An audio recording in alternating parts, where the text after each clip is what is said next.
Salam, hörmətli müdavimlər, dəyərli müəllimlər. Bu videoda situasiya tipli test 1-in izahına baxacağıq. Ümumiyyətlə, situasiya tipli sualları düzgün cavabını tapmağın ən asan yollarından birini sizə deyim. Şərti oxuyuruq, situasiyanın həcmi nə qədər iri həcmli olsa fərqi yox. Nə qədər sualın həcmi böyük olarsa, o qədər rahat olacaq. Sualın şərtini tam oxuyub başa düşəndən sonra variantlara baxmalıyıq. Yəni, şərti tam başa düşməmiş gedib variant axtara bilməyəcək. Çünki elə variant axtaranda sizə bütün variantlar doğru kimi görünəcək. Ona görə sualın şərtini tam başa düşəndən sonra aiddir desə, şərtə uyğun olan bir variant axtarmalısınız. Aid deyil desə, mən baxıram ki, şərtdə belə bir şeydən söhbət getmir. Deməli, aid olmayan cavabımız da həmin variant olacaq. Gəlin sualları həm bir yerdə təhlil eləyək, həmçinin hansı mövzulara uyğun suallar varsa burada, həmin mövzularda təkrarlamış olaq, qeyd götürək. Yəni, başlayaq birinci sualdan, gəlin bir yerdə təhlil eləyək. Deyir, layihə çərçivəsində şagirdlər sosial medianın insanın psixi sağlamlığına təsirini araşdıracaqlar. Bununla bağlı, deməli, uşaqlar sosial medianın insan psixoloji sağlamlığına təsirini araşdıracaqlar. Bununla bağlı şagirdlərin xeyli sayda onlayn resursları var. Yəni, bilirlər ki, hansı mənbədən araşdırmaq lazımdır, hansı resurslardan araşdırmaq lazımdır. Onlar bu resursları araşdırmaları üçün uyğun olanları seçib istifadə etməlidir. Hansı variant doğrudur deyir. İndi düzü tapmalıyıq. Ümumiyyətlə, belə yadda saxlayın. İKT avadanlıqlarından, yəni informasiya, kommunikasiya texnologiyalarından düzgün şəkildə, yəni axtarmağı, informasiya, kommunikasiyanı düzgün şəkildə axtarmağı bacarmaq, onlardan düzgün şəkildə istifadə etməyi bacarmaq İKT savadlığının olduğunu, yəni İKT də nə ilə bağlıdır? Rəqəmsal savadlılıqdır. Yəni mən kompüterdən, onlayn resurslardan düzgün şəkildə istifadə etməyi bacarıramsa, deməli məndə rəqəmsal savadlığın olduğunu göstərir. Elə düzgün cavabımız A variantıdır. Yaxşı, bəs savadlıq bir nə deməkdir? Həm yazılı, həm də şifahi məlumatlar arasında əlaqəni başa düşmək, yəni oxuduğumu, eşitdiyimi başa düşürəmsə, dərk edirəmsə, yəni mən savadlı olduğumu göstərən bir əlamətdir. Yəni savadlıq kompetensiyası o deməkdir. Yəni qeyri-adi, çətin heç nə deyil. Savadlıq o deməkdir ki, həm yazılı, həm şifahi məlumatları başa düşmək, onları anlamaq, dərk edirəmsə, bu mənim savadlı olduğumu göstərən bir əlamətdir. Həmçinin də kommunikasiya avadanlıqlarından düzgün şəkildə istifadə etməyi bacaramsa, məndə rəqəmsal savadlığın olduğunu göstərir. Yəni müəllim də şagirdlərdə bu bacarığı formalaşdırmağa çalışır. Elə düzgün cavabımız oldu A variantı. Gəlin digər variantlara da baxaq. Müəllimin şagirdlərə təqdim etdiyi layihə şagirdlərdə informasiya ilə doğru işləmək və qeyri-verbal. Qeyri-verbal düşünmənin adı getdi burada. Qeyri-verbal düşünmə nə idi? Gəlin təkrarlayaq. Yəni vizual şəkildə sxemlər, çertyojlar, qrafiklər, vizual şəkildə, yəni qeyri-verbal düşünmə o idi. Bu şərtdə elə bir şeydən söhbət getməyib, B-ni silirəm. Baxın, A doğrudur deyəndə mən şərtə uyğun olanı axtarıram. B-ni görürəm ki, şərtə uyğun deyil. Tapşırıq şagirdlərdə özünü monitoring, şagird özünü yoxlamağından söhbət getdimi? Getmədi. Bunu da silirəm. Müəllim tapşırıq vasitəsilə dövrün tələblərini qarşılayır və şagird, deyə bilərsiniz ki, dövrün tələbləri də sosial media və s. Amma cümlənin sonu düz gəlmir.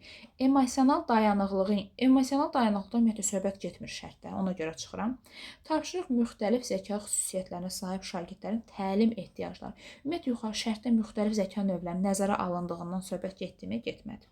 Düzgün cavabımız oldu A variantı. 2-yə baxırıq. Müəllim dərs zamanı qrup işindən istifadə etməyi planlaşdırır. Təsadüfi seçimlər şagirdləri qruplara ayırır. Lakin qruplardan biri digərindən fərqli olaraq yalnız nailiyyətləri, təlim nailiyyəti yüksək olan.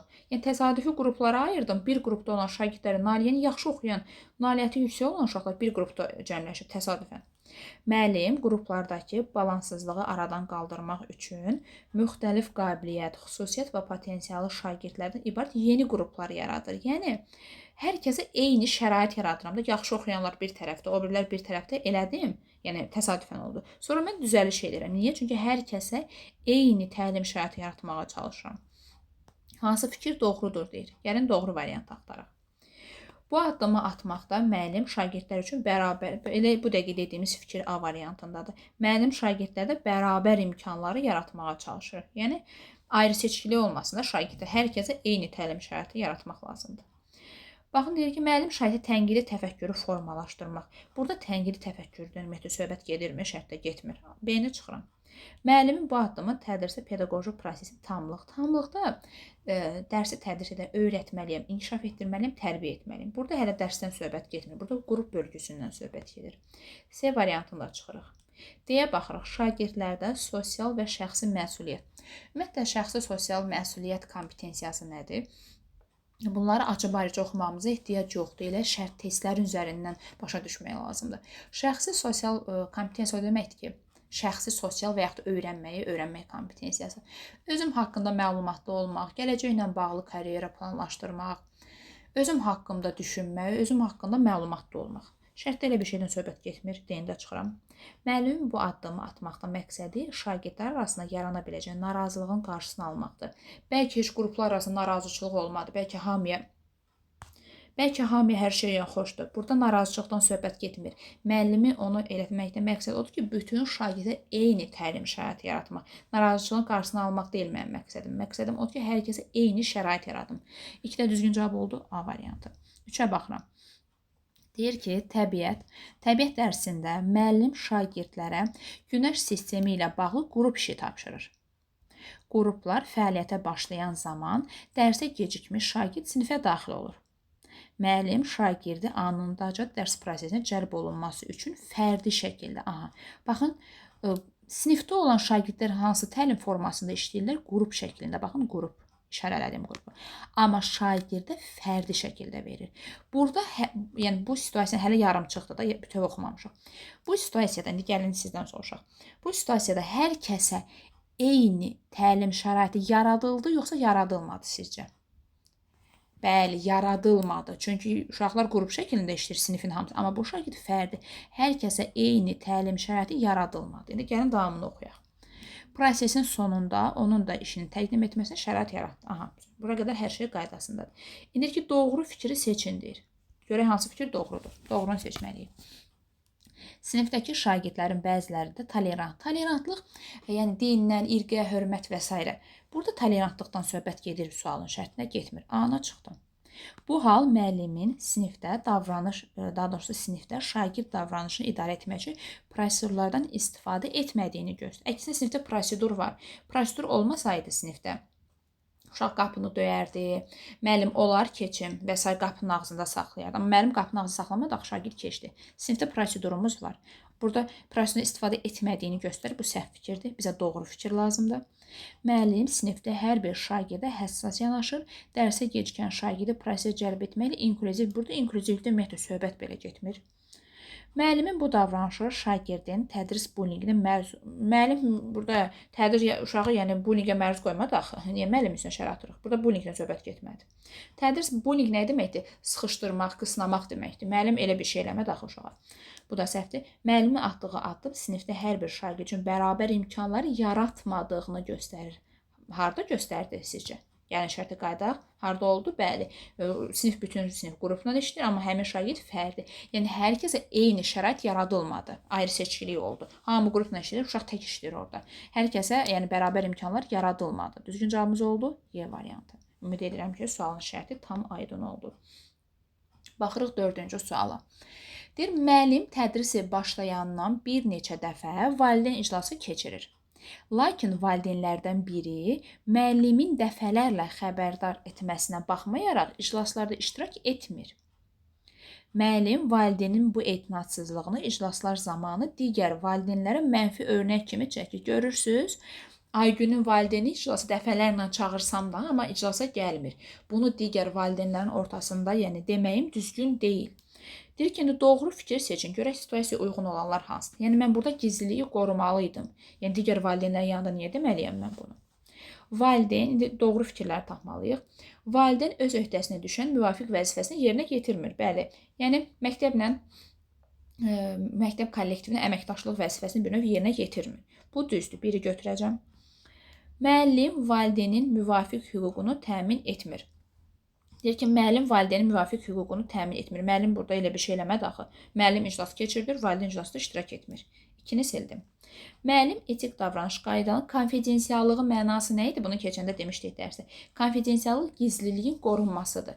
Yəni baxın deyir ki, müəllim burada gizliliyi pozur. Bəli, düzdür də pozur. Bütün valideynlərin içində həmin valideyni mənfi örnək kimi nümunə gətirirəm. Görürsüz, Aygünün valideyni iclasa gəlmir deyirəm misal üçün.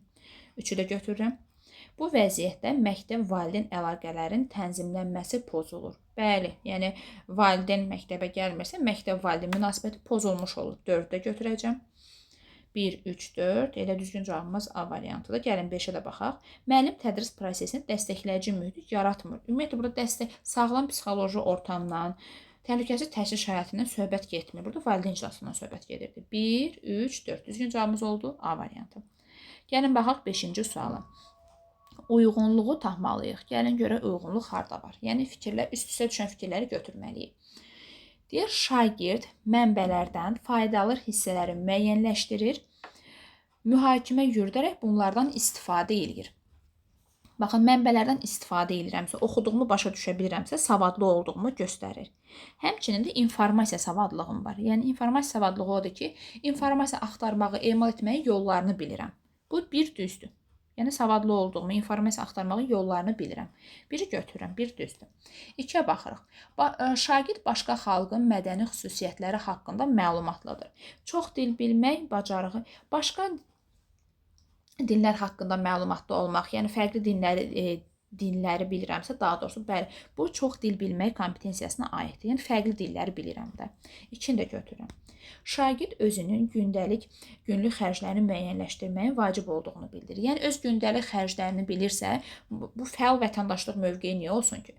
Fəal vətəndaşlıq mövqeyi odur ki, yaşadığım ölkə haqqında, bölgə haqqında məlumatlıyam, öz dövlətimin maraqlarını müdafiə edirəm və s. Bu sadəcə maliyyədən söhbət gedir. Burada fəal vətəndaşlıq mövqeyi yoxdur. Ümumiyyətlə 3-ü çıxırıq, 3 deyil. Hətta imtahanda sürət variant tapmağın yolları. 3 olan variantları silin, variant qalacaq ya A-dır, ya Y-dir. Yəni belə rahatlıqla tapa bilərsiniz imtahanda da. Şagirdlər məktəbdə kompüteri ehtiyatla, qaydalara uyğun şəkildə istifadə edirlər. Yəni bayaq şərhdə demişdik, İKT avadanlıqlarından düzgün şəkildə, İKT-nin yanında ən rahat yol, İKT-nin yanında rəqəmsal olmalıdır. Yəni kompüterdən, planşetdən, telefondan düzgün şəkildə istifadə edirəmsə, məndə rəqəmsal savadlığım var. Həmçində özümü idarə edə bilirəm də, düzgün şəkildə istifadə edirəm bunlardan. 4-də götürürəm, yəni düzgün cavabımız 4-dür. Məsələn, kompüterdən, telefondan, məqsəd yönlü məlumatlar üçün istifadə edirəmsə, məndə hansı səriştə var? Rəqəmsal savadlıq səriştəm var.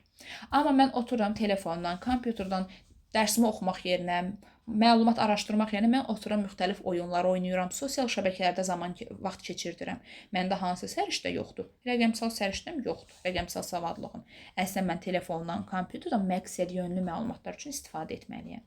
Ümid edirəm ki, rəqəmsal savadlığın mənasını başa düşdük. 4-də götürən 5-ə baxırıq. Şagirdin məktəbə gələn xarici ölkənin nümayəndəsi ilə ünsiyyət qurmağı. Yəni bu ünsiyyət qurursa, çox dil bilmək, yəni başqa dillərdə danışırlar. Bu sahibkarlıq kompetensiyası, ümumiyyətlə maliyyə ilə, iqtisadiyyatla bağlı bir şeydir. Burada elə bir şeydən söhbət getmir. 5-də çıxıram. Düzgün cavabımız oldu 1, 2, 4. O da A variantındadır. Sonra baxıram 6-cı suala. Daha doğrusu bir yerdə baxırıq. Müəllim dərs zamanı şagirdin diqqətini cəlb etmək üçün, deməli burada motivasiya var. Motivasiyanı artırmaq üçün, diqqət cəlb etmək üçün filmdən istifadə eləmişəm. Filmdən müharibə səhnəsini göstərir. Yəni şərtdə motivasiya var. Yəni birinci cümlədə yazılıb. Daha sonradır. Dərsin gedişatında şagirdləri heterogen sözünün mənası müxtəlif deməkdir. Hətta yəni bu testin izah videosuna baxaraq özünüz üçün müəyyən qeydlər götürə bilərsiniz. Heterogen müxtəlif deməkdir. Müxtəlif. Yazada bilmədim müxtəlif sözünü. Müxtəlif qruplara ayırır və Amerikada vətəndaş müharibəsi ilə bağlı araşdırma tapşırığı verir. Qiymətləndirmə meyarlarından biri etibarlı mənbələrdən istifadədir. Şagirdlər internetdə müxtəlif mənbələrdən axtarış apararkən müharibənin səbəbləri ilə bağlı ziddiyyətli məlumatlar rastlaşır və fərqli mənbələri araşdırmağa davam etmək qərarını verir. Sualın əvvəli yadımızdan çıxdı. sualın sonunda oxuyana qədər. Bu situasiyada verilənlərə əsasən, yəni şərtdə söhbət nədən gedir? Həvəs yaratdım, motivasiya yaratdım. Sonra vətəndaş müharibəsi ilə bağlı araşdırma aparmağı tapşırmışam və meyarı da elan eləmişəm ki, uşaqlar, bugünkü meyarımız, yəni etibarlı mənbələrdən istifadə etməkdir. İndi şərtə uyğun olmayan, doğru deyildir şərt. Hansı variant şərtə uyğun deyildir? Gəlin axtaraq. Müəllim dərsə yönləndirmə, həvəsləndirmək deməkdir. Sövq etmək, həvəsləndirmək, motivasiya deməkdir. Motivasiya ilə başlayır. Düz deyir, yoxsa səhv deyir sizcə? Düz deyir. Hardan düz deyir? Baxın, elə bu cümlədə altına xətt çəkmişəm. Cəlb etmək üçün, motivasiya yaratmaq üçün video göstərmişəm, film göstərmişəm. Bu düzdür. Götürmürəm. Çünki bizə səhvi soruşurlar. Müəllim şagirdlərin fərqli xüsusiyyətlərini nəzərə alaraq sinifdə diferensial yanaşma, yəni şagirdlərə müxtəlif cür yanaşmışam. Bu da düzdür. Yəni, baxın, şərtdə onsuz da yazılıb, heterogen qruplar müxtəlifliyi nəzərə alıb. Bu da düzdür. Situasiyadan görünür ki, müəllimin məqsədi şagirdlərdə informasiya savadlığı, bəli, informasiya savadlığı demək ki, informasiya axtarmağı, emal etməyin yollarını öyrənsinlər. Bu da düzdür. Baxın, şərtdə yazılıb ki, etibarlı mənbələrdən istifadə etmək, yəni informasiya səriştəsini formalaşdırmaq istəyirəm. Hələ ki, bu da düzdür. Situasiyadan şagirdlərdə qərar qəbul etmək, rəqəmsal bacarıqları inkişaf etdiyini iddia etmək olar. Yəni, informasiyanı axtarıramsa, nə bilim, hər hansı bir kompüterdən, planşetdən, hardansa axtarıramsa, qərar qəbul edirəmsə, bu elə bu səriştəni formalaşdırır. Şərtdə onsuz da yazılıb da hamısı. Bu da uyğundur. Bizə aid olmayan lazımdır. Bir də Y-yə baxırıq. Deyir ki, verilmiş situasiya şagirdlərin sosial bacarıqlarını və fəal vətəndaşlıq dəyərini, ümumiyyətlə şərtdə fəal vətəndaşlıq mövqeyindən söhbət getdi. Fəal vətəndaşlıq mövqeyi odur ki, öz yaşadığım yer haqqında məlumatlı olmaq, dövlət maraqlarının müdafiəsinə qalxmaq, sosial bacarıqların inkişafı o deməkdir ki, yəni şagirdlərdə ünsiyyət, əməkdaşlıqdan söhbət gedir. Yəni, burada fəal vətəndaşlıqdan ümumiyyətlə belə söhbət getməyib. Burada hansı səriştəni formalaşdırmaq istəyirəm? İnformasiya savadlılığı, yəni axtarmağın yollarını bilsin, rəqəmsal savadlılıq, yəni kompüterdən, telefondan, hardansa məlumat axtaranda düzgün şəkildə axtarmalıdır. Burada ümumiyyətlə vətəndaşlıqdan söhbət belə getmədi. Düzgün cavabımız oldu Y variantı. Görürsünüz, şərti tam başa düşəndən sonra aid olmayan variantı rahatlıqla fərqləndirmək olur. Sonra baxırıq 7-ci suala. Yəni 7-ci sualı birlikdə təhlil edək. Yazıb ki, müəllim şagirdlərə ev tapşırığı olaraq dərsdə öyrənilən mövzularla bağlı əlavə materialları internetdən araşdırmağı tapşırır. Lakin şagirdlərin bəzilərinin evdə internetə çıxışı olmamasını nəzərə alıb, bəzi mənbələri çap edib, sinifdəki qutuya yerləşdirir ki, kimin evdə interneti yoxdursa, həmin vərəqləri götürüb oradan istifadə etsin. Sizcə müəllim burada ayrı seçkilik yaratdı, yoxsa hər kəsə eyni şərait yaratdı? Sizcə necə elədi müəllim burada? Bəli, hər kəsə eyni təlim şəraitini yaratdım. Çünki bəzilərini desəydim ki, internetdən istifadə edin, burada yazılıb, bax, bəzi şagirdlər evində internet yoxdur. Axı, onlar məlumatları öyrənməmiş qalacaqlar. Amma müəllim istəyir ki, hər kəsə eyni şərait yaratsın. Ona görə müəllim o uşaqları da nəzərə aldı. Yəni, hər kəsə eyni şəraiti yaratdım. İndi də ki, şərtə uyğun olan doğru fikri seçindir. Gəlin, doğru fikirləri axtaraq. Müəllim bu tip tapşırıq verməklə şagirdlərdə müstəqil öyrənmə və rəqəmsal bacarığını inkişaf etdirməyə çalışır. Yəni ki, müəllim bunu verməklə rəqəmsal bacarıqları formalaşdırmır. Çünki o uşağın evində kompüter yoxdursa, o kağızdan istifadə elədi axı. Bu deyil. Bunu çıxıram. Müəllim dərsin mövzusunu ev tapşırığı vasitəsilə öyrətməməli, məqsədə mümkün qədər sinifdə çatır. Niyə ki? Yəni bu səhv heç nə yoxdur axı. Əlavə daha dərindən öyrənmələrini təmin etmək üçün eləmişəm. Bu da səhvdir. Müəllimin fəaliyyəti sinifdəki şagirdlər üçün bərabər imkanlar. Yəni situasiya göstərir ki, yəni bu situasiya bizə deyir ki, görürsüz, müəllim bütün şagirdlərə eyni şəraiti yaratdı. Amma müəllim deyə bilər ki, internetiniz yoxdur, özünüz bilərsiniz. Müəllim elə demədi ki, müəllim onları belə nəzərə aldı. Yəni sinifdə bərabər imkanların yaradıldığını göstərən bir nümunədir. Düzgün cavabımız oldu C variantı. Gəlin digər variantlara da baxaq. Müəllimin bu addımı atmaqdan məqsədi şagirdlərin maraqlarını və öyrənmə xüsusiyyətini qarşılamağa yönəlib. Müəllimin burada məqsədi bütün uşaqlara eyni şərait yaratmağa yönəlib. Deyən də çıxıram. Bu fəaliyyət şagirdlərə gündəlik həyatda istifadə edilən yumşaq bacarıqların inkişafı. Yumşaq bacarıq birisi nədir? Ünsiyyət, əməkdaşlıq və s. bu bacarıqlardır. Şərtdə isə bərabər imkanlardan söhbət gedir. Yəni hər kəsə eyni şəraiti qurmuşam. Düzgün cavabımız oldu C variantı. Yəni deyə bilərsiniz, digər variantlarda axı müsbətdir. Müsbət ola bilər, sadəcə şərtə uyğun olanı axtarmalıyam. Baxırıq 8-ci suala. Müəllim sinifin aktiv şagirdlərindən birinin sosial bacarıqlarında, eləcə də emosional vəziyyətində qeyri-stabillik müşahidə edir. Yəni müəllim görür ki, şagirdlərdən birinin həm sosial bacarıqlarında, yəni sosial danışmaq, ünsiyyət bacarıqlarında da qeyri-stabillik var, həmçinin emosional vəziyyətində. Yəni ola bilər əsəbidir, stresslidir, gərginlidir və s. Yəni emosional durumunda da qeyri-stabillik müşahidə edirəm. Bunun səbəbini araşdırmaq üçün şagirdi xüsusi olaraq müşahidə altına alır. Eyni zamanda valideynlərlə əlaqə saxlayaraq müəyyən məlumatları onlardan da əldə etmişəm ki, görüm yəni bu uşaq niyə belə bir hallar baş verir. Buna əsasən məktəb psixoloquna da müraciət edir. Verilmiş situasiyaya uyğun doğru fikri seçməli. Görürsünüz, müəllim əlindən gələn hər şeyi eləyib. Doğru fikir axtarmalıyıq. Müəllim həmkarları ilə əməkdaşlıq etmək vəzifəsini yerinə yetirir. Məktəb psixoloquna əməkdaşlıq etmək düzdür, müəllimin vəzifəsidir. Və eyni zamanda ictimai etimaddan, burada ümumiyyətlə ictimai etimaddan söhbət getmir, burada müəllim peşəkarlığından söhbət gedir. Bir var mən deyim ki, hələ uşaqda qeyri-stabillik müşahidə edilir, mən nə edim? Elə desəydim, qeyri-peşəkar. Amma burada fikrimi verin, müəllim peşəkarlıq prinsipini, yəni ictimai etimaddan söhbət getmir. İctimai etimad o idi ki, hər hansı bir etik davranışı pozarsa tez bir zamanda onu bərpa eləməliyəm və s. Burada elə bir şeydən söhbət getmədi. A-na çıxdım. B-yə baxıram. Müəllim valideynlə övladı ilə bağlı informasiya vermək vəzifəsini yerinə yetirir. Müəllim etik davranış olaraq peşəkarlıq və fərdi məsuliyyət, bəli. Ümumiyyətlə valideynlərə övladı haqqında məlumat vermək müəllimin vəzifəsidir, borcudur, bu düzdür. Və eyni zamanda peşəkarlıq nümayiş etdirmişəm. Yəni məsuliyyət daşıyıram da mən buna görə. Peşəkarlıq və fərdi məsuliyyət prinsipini gözləmiş oldum. Elə düzgün cavabımız oldu B variantı. Müəllim şagirdin təhlükəsizliyinin mühafizəsində iştirak etmək, ümumiyyətlə şagird təhlükəsizliyini mühafizə etmək müəllimin vəzifəsi, hüquqi yox vəzifəsidir. C-ni də çıxıram. Daha sonra burada qərəzsizlik, sualın şərtinin axırını da oxusaq C var. Qərəzsizlikdən söhbət getmədi. Qərəzsizlik ayrı seçkilik və s. deməkdir. Müəllim təhsilçiləri müstəqil həyata hazırlamaq vəzifəsini yerinə yetirir. Loyallıqdan söhbət getmir. Loyallıq o demək ki, təhsil müəssisəsi haqqında, təhsil müəssisə rəhbərləri haqqında əsassız, yersiz mülahizələr səsləndirməməliyəm. Burada elə bir şey yoxdur şərtdə. Müəllim nüfuzunu yüksək tutmaq vəzifəsini yerinə yetirir. Konfidensiallıq gizlilikdir. Burada gizlilikdən ümumiyyətlə söhbət getmir. Burada peşəkarlıqdan söhbət gedirdi. Düzgün cavabımız oldu B variantı. Sonra baxırıq 9-cu suala. 9-cu sualda yazılıb ki, İngilis dili dərsində müəllim Shakespeare-in pyesləri üzrə oxu tapşırığı verir. Bəzi şagirdlər oxuduğunu anlamaqda çətinlik çəkir. Deməli, bəzi şagirdlər oxuduğunu anlamaqda çətinlik çəkir. Bəzilərində isə belə bir problem yoxdur. O uşaqlara hər şey aydındır.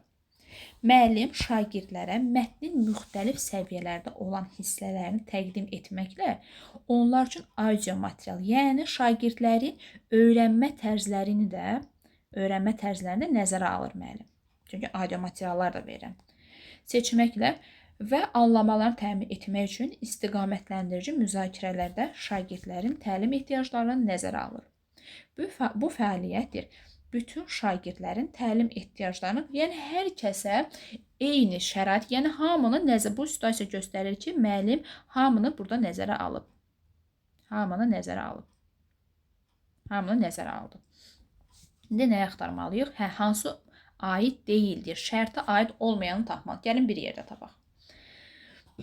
Elə düzgün cavab elə A variantı. Gəlin Y-dən başlayaq onda. Çünki tənqidi yaradıcılıqdan söhbət getmədi. Gəlin Y-dən başlayaq. Müəllim bu addımla sinifdə inklüziv mühiti formalaşdırır. Yəni inklüziv fikrimin bəzi şagirdlər oxumaqda, anlamaqda çətinlik, intellektual baxımından bəzi uşaqlar zəifdir. İnklüziv təhsildə deyirdi ki, bütün şagirdlərə eyni təlim şəraitini yaratmalıyıq. İntellektual xüsusiyyətlərindən, fiziki, psixoloji xüsusiyyətindən asılı olmayaraq təlim hər kəs üçün əl çatandır. Müəllim bu prinsipi gözləyib. Bu düzdür. Götürmürəm, çünki bizə səhv cavab lazımdır. Müəllim sinifdə şagirdini bərabər, bəli, hər kəsə eyni şərait yaratmışam ki, hər kəs başa düşsün. Bu da düzdür. Digər bəndləri oxuyuram ki, şərti daha yaxşı başa düşək. Müəllim şagirdlərin oxuyub anlama bacarığını inkişaf etdirmək üçün müxtəlif intellekt növlərini, bəli, baxın, audio gətirmiş, dinləmə mətnində gətirmişim ki, bəlkə uşaqlar belə daha yaxşı başa düşərlər. Bu da düzdür. Müəllim sinifdə diferensial yanaşma, different, müxtəlif, hər kəsin nəzərə almaq lazımdır. Öyrənmə tərzlərindən, nailiyyətlərindən asılı olaraq bütün uşaqları nəzərə almalıyım. Bu da düzdür. Müəllim şagirdlər tənqidi və yaradıcı təfəkkürün inkişafına çalışır. Burada yaradıcılıqdan, tənqidi təfəkkürdən söhbət getdiyi ümumiyyətlə sualın şəklində getmədi. Deməli, aid olmayan cavab elə A variantıdır. Daha sonra baxırıq 10-cu suala.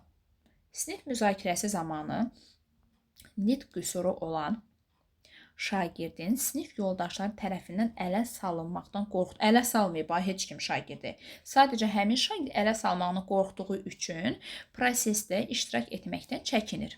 Deyir ki, birdən səhv cavab verərəm və yaxud da danışanda kimsə mənim nitq qüsuruma görə mənə gülə bilər. Amma heç kim gülməyib. Sadəcə şagird elə düşünür. Buna görə müəllim şagirdlər arasında empatiya qabiliyyəti nə idi? Özümü qarşı tərəfin yerinə qoymaq, hörməti təşviq etməkdə, effektiv sinif mühiti inkişaf etdirməyə məqsəd qoymuşam qarşıma.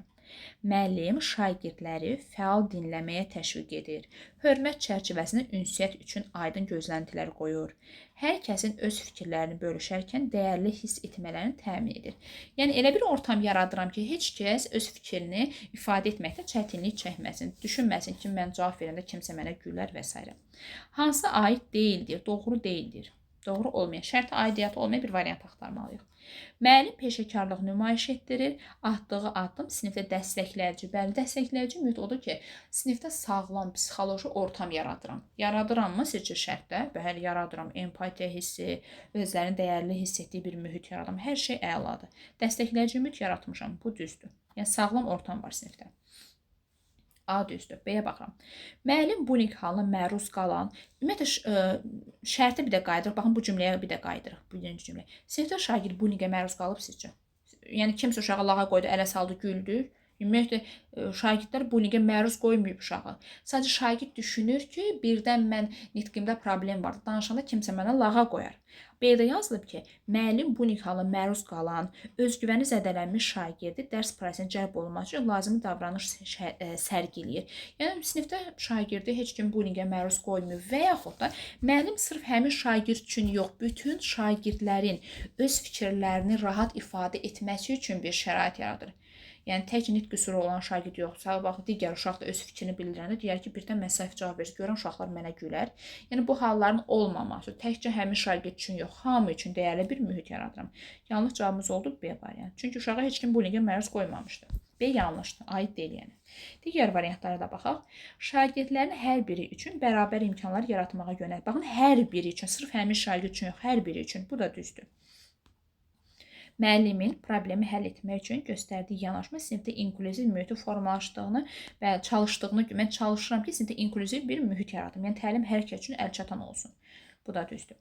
Müəllimin əsas hədəflərindən biri dəstəklə, ümumiyyətlə sinifdə sağlam ortam yaradıramsa, sinifdə heç kimi ələ salmırsa, lağa qoymursa, heç kimə gülmürsə, bilin ki, orada dəstəkləyici mühiti formalaşdırmağa çalışıram. Düzgün cavabımız oldu B variantı. Sonra baxırıq 11-ci suala.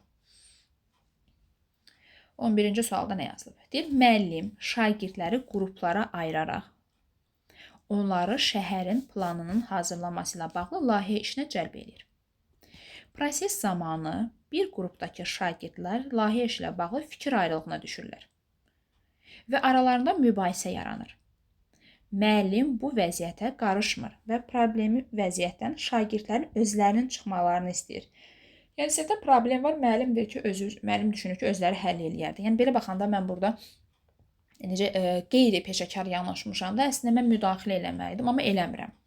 Yəni qeyri-peşəkarlıq nümayiş etdirmişəm. Düşünürəm ki, özləri çıxış yolu taparlar. Şagirdlərin fəaliyyəti dağınıq olduğundan, yəni başları hara qarışıb uşaqların mübahisəyə, bu deyir mən deyəndə, o deyir mən deyəndə mübahisə. Uşaqların fikri hara qarışıb? Mübahisəyə qarışıb. Ona görə dağınıq olduğundan işi vaxtında və tam şəkildə təhvil verə bilmirlər. Hansı fikir doğru deyildir? Deməli, şərtə aid olmayan bir fikir axtarmalısınız. Gəlin birlikdə axtaraq. Birə baxırıq. Şagirdlərdə şəxsi və sosial kompetensiyanın formalaşdırılmasına ehtiyac var. Bəli. Şəxsi sosial kompetensiya o demək ki, yəni mənim şəxsi və sosial bir növ məsuliyyətim olmalıdır. Hər hansı bir konfliktlərdə dəstəkləyici mühiti aşılamaq, yəni konfliktdən düzgün şəkildə çıxmağı bacarmaq lazımdır da. Yəni bu şərtlərdə deyir ki, şagirdlərdə şəxsi və sosial məsuliyyət kompetensiya formalaşdırmağa ehtiyac var. Bəli, düz deyir. Ehtiyac var. Yəni mən qrupda oturmuşamsa, mənim bir sosial bir məsuliyyətim olmalıdır. Amma mən durub başqa uşaqlarla dalaşıram. Yəni bu kompetensiya formalaşdırmağımıza ehtiyac var. Bu düzdür. Amma götürmürəm. Çünki şərtdə səhvi soruşurlar. 2-yə baxıram. Müəllim problemli vəziyyəti şagirdlərin özlərinin həll etməsinə imkan verməklədir, peşəkar davranır. Sizcə peşəkar davranır yoxsa davranmır? Bəli, peşəkar davranmır. Müəllim deyir ki, özləri barışarlar, özləri dalaşırlar, özləri həll yolu taparlar. Mən burada peşəkar davranır yazılıb, davranmır əslində. Yanlış cavabımızdan biri 2-dir. 3-ə baxırıq. Situasiya göstərir ki, şagirdlərin sosial bacarıqları yetərli qədər inkişaf etməyib. Bəli, uşaqlarda ünsiyyət, yəni qrupda oturmuşuqsa əməkdaşlıq eləməliyik. Bizdə bu inkişaf etməyib, düz deyil. İnkişaf eləsəydi biz niyə dalaşırdıq? Bu düzdür, amma götürmürəm, çünki səhvi soruşurlar bizdən.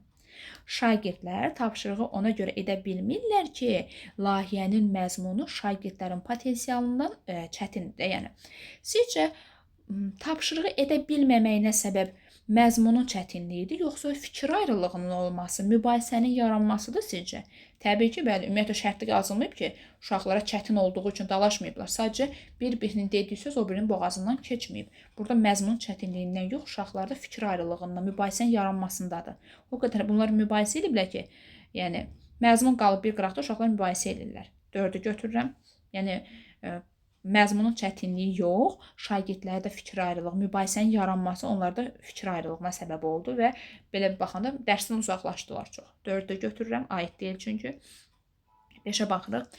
Layihənin mövzusu şagirdlərin maraq dairəsinə uyğun olmadığından onlar işi vaxtında və tam şəkildə təhvil verə bilmirlər. Sizcə layihənin, daha doğrusu mövzunun maraq dairəsinə görə oldu bu, yoxsa mübahisəyə görə oldu? Təbii ki, bəli, şərtdə yazılıb, mübahisənin olduğundan uşaqlar işi vaxtında təhvili, mübahisəyə görə olub. Yəni, mövzuda və yaxud da çətinlikdə heç bir problem yoxdur. Uşaqların qırğın davasında olub problem. Düzgün cavabımız olduğu 2, 4, 5, B variantı. Yəni, sualın şərtini tam başa düşəndə variantlar düzgün şəkildə tapmaq olur. 12-ci suala baxırıq. Şagirdlər onlayn resurslardan istifadə edərək sinif təqdimatı üçün tarixi hadisələri araşdırırlar. Onlar etibarlı və etibarsız mənbələri ayırmaq və mənbələrə düzgün istinad etməkdə çətinlik çəkirlər. Müəllim onlayn mənbələrin etibarlılığının qiymətləndirilməsində bağlı şagirdlərə təlimat verir. Məlumatların çarpaz istinad edilməsinin və nüfuzlu mənbələrdən, yəni deyək ki, dəqiq nüfuzlu mənbələrdən araşdırmasının vacibliyini vurğulayır. Hansı fikir doğrudur deyə şərtə uyğun olan doğru fikri tapmalıyıq. Yəni, axtaraq. Verilmiş tapşırıq şagirdlərdə informasiya və rəqəm, ümumiyyətlə belə yadda saxlayın. Mən məlumatları düzgün şəkildə axtarmağı bacarıramsa, informasiyanı düzgün şəkildə axtarmaq, email etməyi bilirəmsə, həmçinin kompüterdən, telefondan, ümumiyyətlə onlayndan düzgün şəkildə istifadə etməyi bacarıramsa, bayaqki testlərdə dəfələrlə bunu vurğuladıq.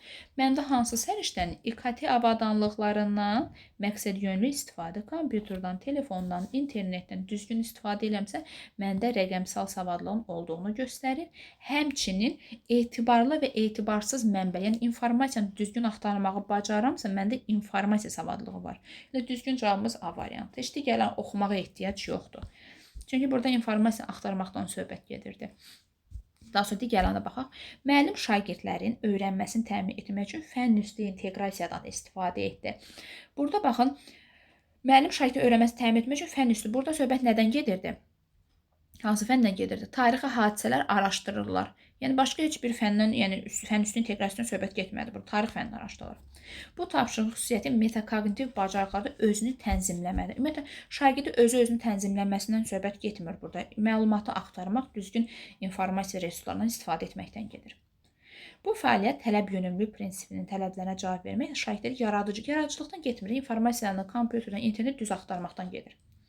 Müəllim öz peşəsinə loyallıq nümayiş etdirərək şagirdlərdən mənbələrdən istifadə etmək bacarığını formulur. Loyallığın ümumiyyətlə bu şərtdə heç bir həddiyyatı yoxdur. Yəni.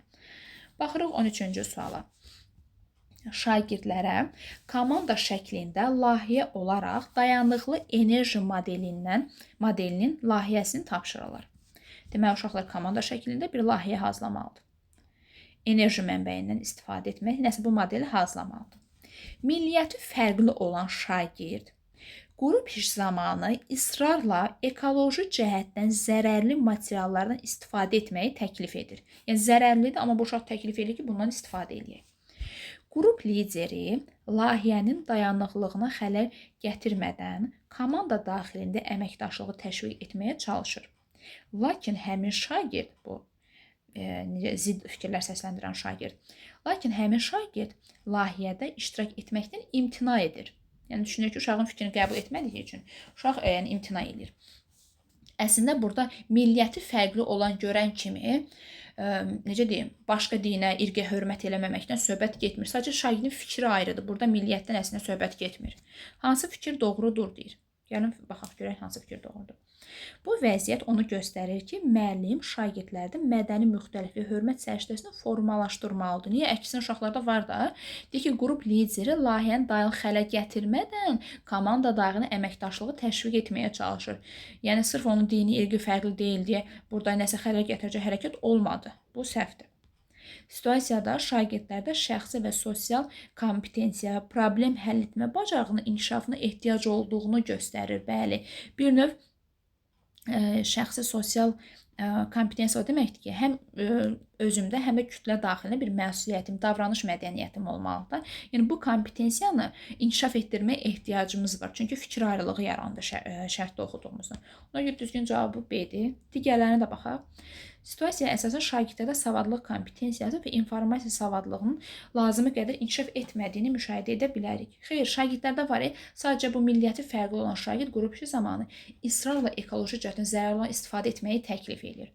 Sonra da həmin şagird layihədə iştirak etməkdən imtina edir. Yəni ortamla işləmək və s. bu bacarıq yoxdur. Yəni konfliktləri düzgün şəkildə həll etmək yoxdur bunlarda. Bunda çıxıram. Bu tip layihə işlərində müəllim şagirdlərdə elektron resurslarla təmin etməsi lazımdır və gedişatı fərqli yanaşmalar ortaya çıxmasın.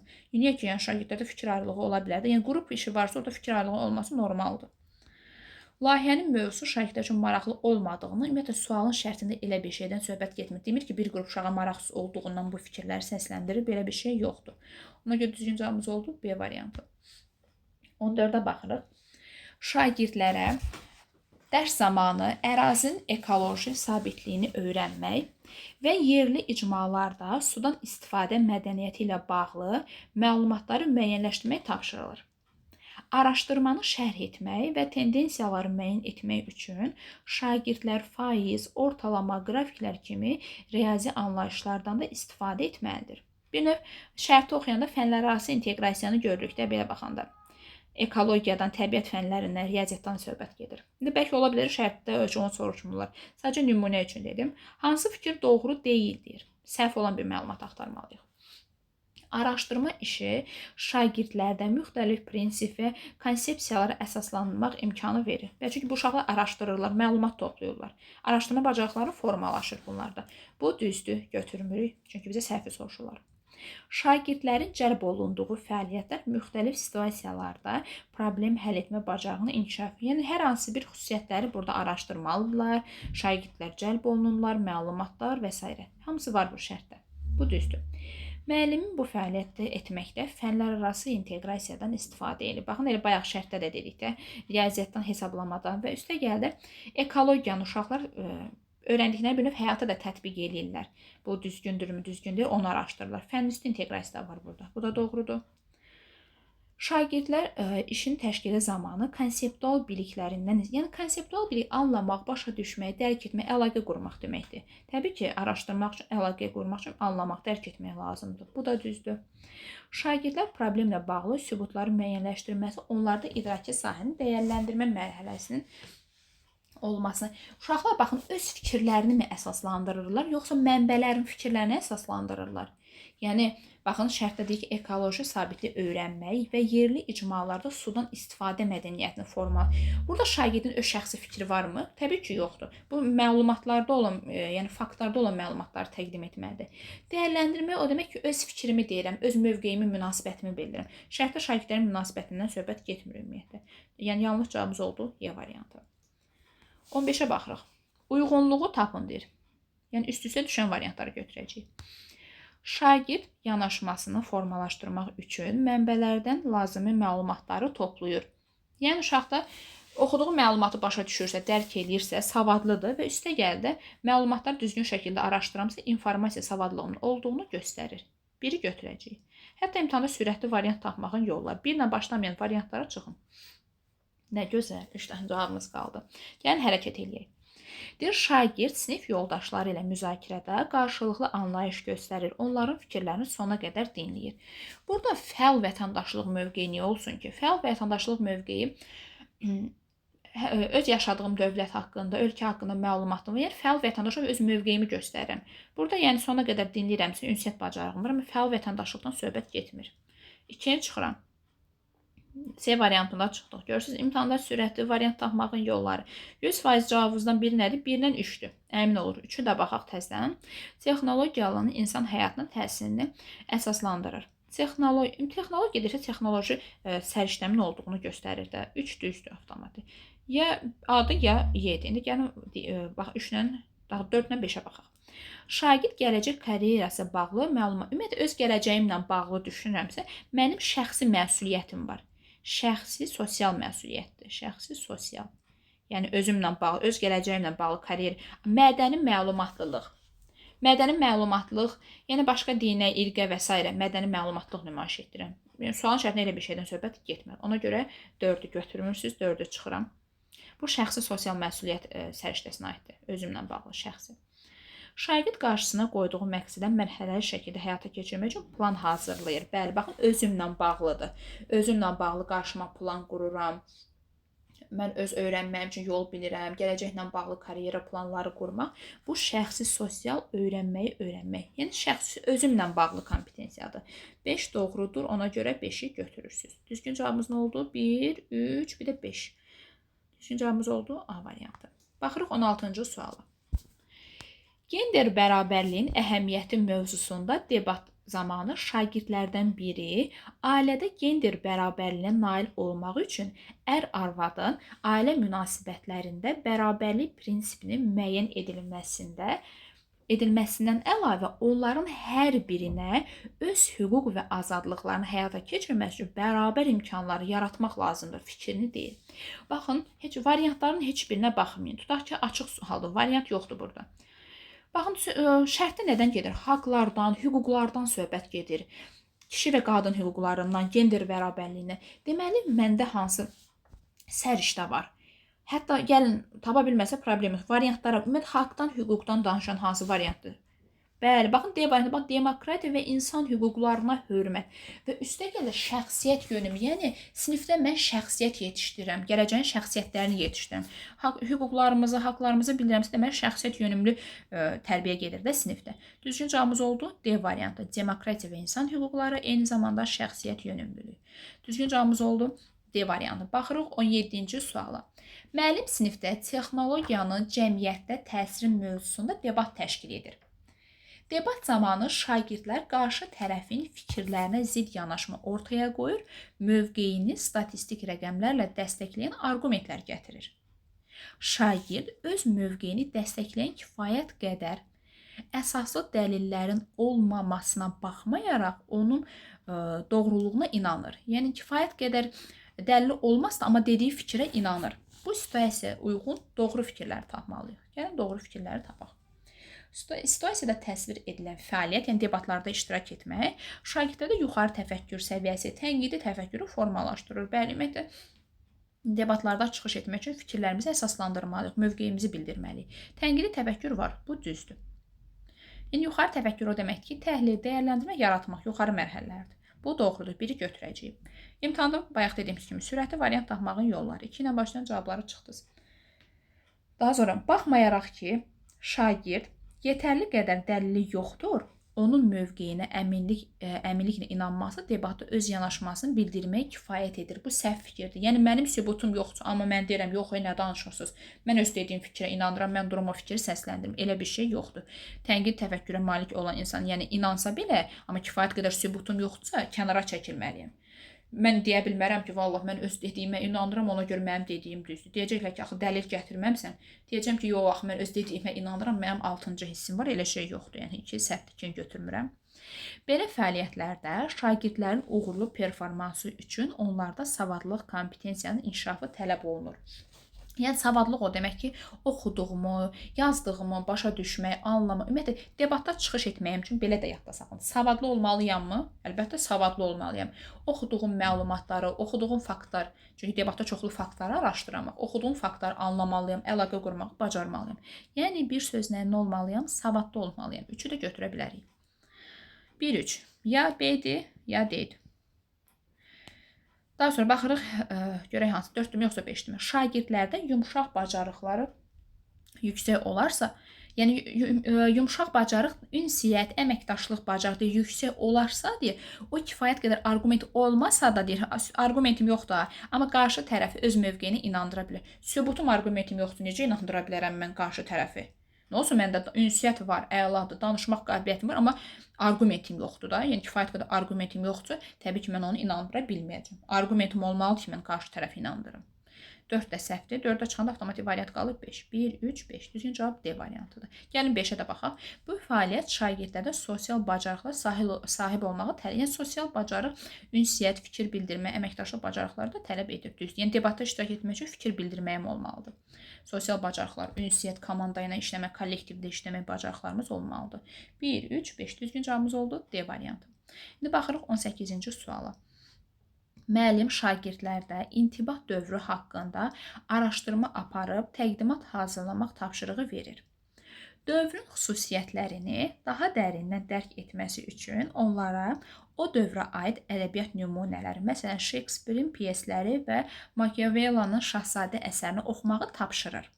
Bu situasiyada verilənlərə əsasən sinifdəki fəaliyyətlər haqqında hansı fikir doğru deyildir? Deməli, İntibah dövrü haqqında araşdırma aparmağı tapşırmışam. Həmçinin də onlara oxumaq üçün mənbələr də vermişəm. Oxumağı tapşırmışam da yəni. İndi hansı fikir doğru deyildir? Şagird verilmiş tapşırığı yerinə yetirərkən öyrənmədə fənlər arası inteqrasiyadır.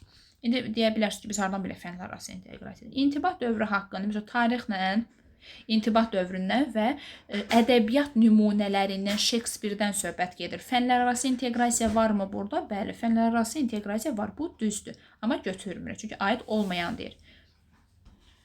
Daha sonra baxırıq B variantı. Aid olmayan soruşur. A düzdür, götürmürük. B-yə baxırıq. Deyir, verilmiş tapşırıq şagirdlərdə yuxarı təfəkkür səviyyəsini inkişaf etdirməklə yanaşı, onlarda problem həll etmə bacarığını inkişaf etdirəcək. Baxın, şərtdə deyir ki, intibah dövrü haqqında araşdırma, təqdimat hazırlamalıdırlar bunlar. Və dövrün tələblərinə uyğun müəllim də məlumatlar təqdim edir. Şagirdlər də müəllimin verdiyi məlumatlara əsasən məlumatları oxuyacaqlar, nəsə hazırlayacaqlar. Burada xüsusi uşaqlar yaradıcılıq elədimi, özlərindən əlavələr nələrsə elədimi, heç bir şey eləmədi. Və xüsusən hər hansı problemi həll eləməyiblər də. Burada müəllim məlumat verir, oxuyun, oxuduqlarınıza uyğun bir təqdimat hazırlayın. Yəni burada xüsusi yuxarı təfəkkür səviyyəsini inkişaf etdirən, onun inkişafına xidmət edən bir tapşırıq yoxdur sualın şərtində. Ona görə düzgün cavabımız oldu B variantı. Aid olmayandır, ona görə B variantıdır. C-yə baxırıq, şagirdlərdə bu fəaliyyətə cəlb olunmasında əldə etdiyi informasiya arasında ziddiyyətləri müəyyənləşdirməkdir. Müəllim məlumatları verib ki, yəni ziddiyyətli məqamlarda, yəni düzü səhvi axtarmalıdırlar da. Bu da düzdür.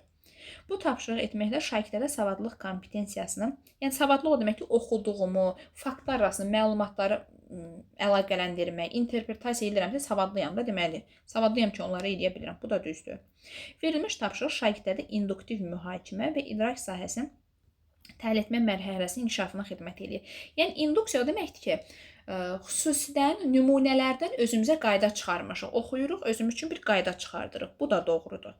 Bu doğrudur. Yəni bizə yanlışı soruşduqları üçün yanlış cavabımız oldu B variantı. Deməli, Y də düzdür, düzgün cavabımız B. Niyə B götürdü? Çünki orada xüsusi bir problem həll etmə bacarığı yoxdur. Onlar hansı problemi həll edirlər ki? Yəni, yeni bir yol tapmayıblar, yeni bir həll yolu təklif eləməyiblər. İntibah dövrü haqqında məlumatları araşdırmalı və müəllim kömək olsun deyə onlara məlumatlar da vermişdir. Shakespeare-in əsəri və digər Şahzadə əsərini. Yəni, bunlar burada xüsusi bir problemi həll eləmirlər. Ona görə düzgün cavabımız oldu B variantı. Yəni, yanlışı soruşduqları üçün B götürdü. Baxırıq 19-cu suala. Uyğunluğu tapın deyir. Şagird verilmiş statistik cədvəl mahiyyətini izah edir. Cədvəlin mahiyyətini izah edirəmsə, rəqəmsal savadlılıq və məntiq. Yaxşı, deyə bilərsiniz, statistika, məntiq tələb edir. Amma rəqəmsal savadlılıq İKT avadanlıqlarından, kompüter, kommunikasiyadan düzgün şəkildə istifadə etmək. Sualın şərtində elə bir şey varmı? Yəni, birinci burada elə bir şeydən söhbət gedirmi? Getmir. Ona görə biri götürmürsünüz. Birlə başlayan variantlara çıxdıq. Deməli, görürsünüz necə sürətli variant tapdıq. Ya A-dır, ya D-dir. Şagird günlük hadisələr haqqında məlumat əldə etmək üçün etibarlı mənbələri müəyyənləşdirir. Yəni, baxın, gündük hadisələr haqqında məlumatları, yəni fəal vətəndaşlıq mövqeyi odur ki, cəmiyyətlə, dövlətlə bağlı müəyyən məlumatları da əldə edirəm. Gündük hansı hadisələr baş verəcək cəmiyyətimizdə, onlar haqqında məlumatlar əldə edirəm və sosial şəbəkələrdə məsələn düzgün şəkildə, yəni media savadlığım var da, yəni hər internetdə gördüyümə inanmıram. Bu düzdür. 2-ni götürürəm. Onsuz 2 ilə başlayacaq. 2-3 deməli düzdür avtomatik variant olaraq. 2-3 düzdür. 3-ə də baxaq. Şagird ideyalar fikirləşərək mümkün riskləri nəzərə alıramsa, ümumiyyətlə riskləri nəzərə almaq yaradıcılıqdır.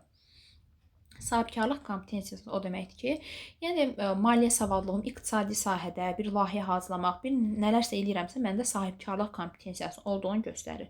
3 də düzdür. Ya 5-dir, ya 4-dür. 4-də deyir ki, şagird milliyyəti fərqli olan sinif yoldaşının özünə məxsus xüsusiyyətləri normal qarşılayır və yəni bir növ mədəni müxtəlifliyə hörmət eləyir. Yəni deyir, nə olsun bu milliyyət ayrıdır. Yəni mədəni müxtəliflik dinindən, irqindən asılı olmayaraq eyni nümayiş etdirir, eyni xüsusiyyətləri nümayiş etdirir hər kəsə.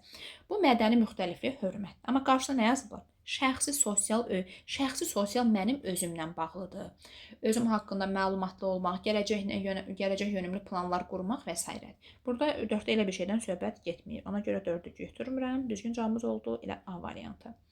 5-ə baxıram. Şagird sinif yoldaşı ilə yaranan konflikti qarşılıq. Ümumiyyətlə belə yadda saxlayın. Konflikti həll edirəmsə, hər hansı bir konflikti dəstəkləyici şəkildə həll edirəmsə, şəxsi sosial öyrənmək kompetensiyamın olur. Şəxsi sosial həm özümdən bağlıdır. Hər hansı bir konflikt olanda sosialda ortamda mən onu düzgün şəkildə həll etməyi bacarıramsa, deməli məndə şəxsi sosial kompetensiyamın olduğunu göstərir.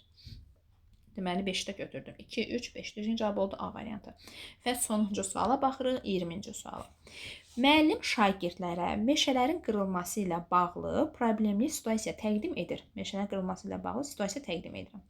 Məsələ ilə bağlı ideyalar hazırlamaq məqsədi ilə beyin həmləsi üsulundan istifadə edir ki, hərə öz fikrini səsləndirsin.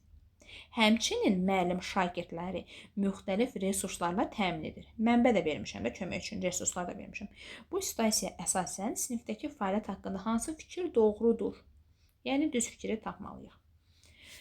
Situasiyadan görünür ki, şagirdlərdə sosial-emosional öyrənmənin, ümumiyyətlə emosiyalardan söhbət getdi, özünü dərk, özünü idarə edən söhbət gedir sualın şərtində, getmir. A-nı çıxıram. Yəni A variantı şərti adiyyatı yoxdur. B-yə baxırıq. Müəllim müşahidə bacarığının hesabına şagirdlərə nə zaman dəstək verəcək? Ümumiyyətlə söhbəti müşahidə bacarığından söhbət gedir, şagirdləri izləmək, müşahidədən söhbət getmir. B-ndə çıxıram. Tapşırıq şagirdlərdə fən daxili şaquli inteqrasiyanın olduğunu göstərir. Tapşırıq şagirdlərdə fən daxili. Baxın, burada şagirdlər meşələrdə hadisələr necə baş verir, meşələrdə ağacların qırılması bir növ həyatla əlaqələndirməkdən gedir. Fən üstü inteqrasiyadan getdi. C-ndə çıxdım. Müəllim şagirdlərə belə tapşırıq verməkdə onlarda fəal vətəndaşlıq. Sualın şərtinə baxıram. Burada vətəndaşlıqdan söhbət gedir. Meşədə ağaclar niyə qırılır və s. bununla bağlı uşaqlar nəsə təqdimat hazırlamalıdır. Burada fəal vətəndaşlıq mövqeyi ilə söhbət getmir. Deyin də çıxıram. Müəllim şagirdlərdə yaradıcı düşüncə və problem həll etmə. Bəli, yəni ki, meşələrdə ağaclar niyə qırılır? Niyə ki, meşədə ağaclar qırılmasın, təbiətdə yaşıllıq çox olsun və s. Yaradıcı düşüncəmi inkişaf, ümumiyyətlə problemi həll etmək üçün yaradıcılığım olmalıdır və hər hansı bir problemi həll etməyə yönəldirəm. Yəni məqsədim nədir? Şagirdlərdə yaradıcı düşüncəni və problem həll etmə bacarıqlarını inkişaf etdirmək. 20-də düzgün cavabımız oldu Y variantı. Ümid edirəm ki, bu 20 sualın izahı sizlərin hər biriniz üçün faydalı oldu. İnşallah növbəti videolarda situasiya tipli digər testlərində izahını YouTube-da yerləşdirəcəm.